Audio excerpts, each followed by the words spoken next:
ডিচেম্বৰ তাৰিখে ভাৰতৰ গৃহমন্ত্ৰী ডাঙৰীয়া বৰদোৱালৈ আহিব আৰু আমাৰ যিটো মহাপুৰুষ জন্মস্থান সাংস্কৃতিক প্ৰকল্প আমি নিৰ্মাণ কৰিছোঁ তাৰ শুভ উদ্বোধন কৰিব। আৰু তাৰপিছত সিদিনাখনেই তেওঁ গধূলি গুৱাহাটীত আৰু কেইবাটাও অনুষ্ঠানত যোগদান কৰিব। সকলোৰে লগত আলোচনা কৰিলোঁ যাতে মিটিংখন আমি খুব ভালে কৰিব পাৰোঁ। ইয়াতে 90% কমপ্লিট হৈছে, 10% অলপমান যেতিয়ালৈকে আমাৰ মিটিংখন হৈ যাওক, খোলোতে আৰু একমাহমান পিছত লাগিব, সেইখিনি সময়ৰ ভিতৰত গোটেইটো হৈ যাব।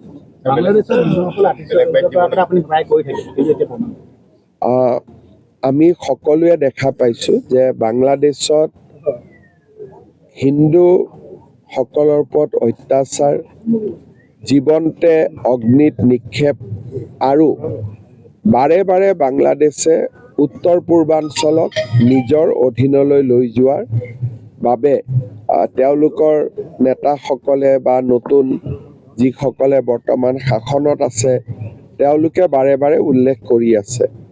আমি বাংলাদেশত যি হৈছে তাক গভীৰ উদ্বেগেৰে সৈতে আমি লক্ষ্য কৰি আছোঁ আৰু আমি সকলোৱে জানো যে সেই বাংলাদেশৰ দেশৰ পৰা বিভিন্ন সময়ত অহা মানুহেৰে আমাৰ অসমখনো ভৰি আছে। গতিকে আমি এই গোটেই বিষয়টোৰ ওপৰত চোকা দৃষ্টি আমি ৰাখিব লাগিব আৰু মই ভাবোঁ যে আমি অলপ সচেতন হৈও থাকিব লাগিব। তেওঁ এফ্ৰেড যেতিয়া মানুহে প্ৰেছত কয় যে আই ডোন্ট এফ্ৰেড, তাৰমানে তেওঁ বেছিকৈ এফ্ৰেড কৰি আছে। নহ'লে প্ৰেছত কোনোবাই ক'ব নেকি? হয় নহয়? যদি এফ্ৰেড কৰা নাই, মনে মনে থাকিলে হ'ল। আৰু লগতে কৈছে যে হিমন্ত বিশ্ব শৰ্মাই 1000টা ফাঁকি দিব পাৰে। হিমন্ত বিশ্ব শৰ্মাই কি কৰে কি নকৰে অসমৰ মানুহে তাক জানে। আপুনি যে মোক এই প্ৰশ্নটো সুধিলে, ক'ত সুধিছে? বৰদোৱা থানত থিয় হৈ। ইয়াত ফাঁকি আছে নেকি? তাৰমানে আপোনালোকে কোৱাক যিবিলাক তেওঁ কয় মোক সুধিবই নালাগে, আপোনালোকে নিজে কৈ দিব পাৰে যে হিমন্ত বিশ্ব শৰ্মাই নিজৰ ৰাজনৈতিক জীৱনত এটাও ফাঁকি দিয়া নাই। তাৰ উদাহৰণ এইটো বৰদোৱা প্ৰকল্প। আজি আপুনি এটা কেমেৰালৈ এটা বাইট কৰিয়ে দিব পাৰে। আৰু তেওঁ কোৱা কথাটোৰ যদি ভিউ 1000 হৈছিলে, বৰদোৱা প্ৰকল্পটো দেখুৱাই আপুনি কৈ দিয়াৰ লগে লগে তাৰ ভিউ 1 লাখ হৈ যাব। স্যাৰ, বটদ্ৰৱা প্ৰকল্পৰ এই ভূমি বেদখলৰ কবলত আছিল।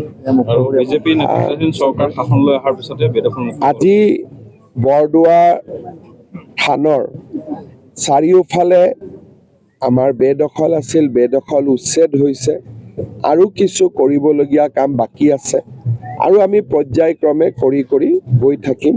আমাৰ এটা লক্ষ্য আছে যে আমি যিমান মাটি অবৈধভাৱে দখল আছে আমি সেইখিনি উচ্ছেদ কৰিম আৰু চৰতো যিমান অবৈধ মাটিত দখল আছে, এনেকুৱা নহয় যে অকল গাঁৱৰ মাটি আমি উচ্ছেদ কৰিম।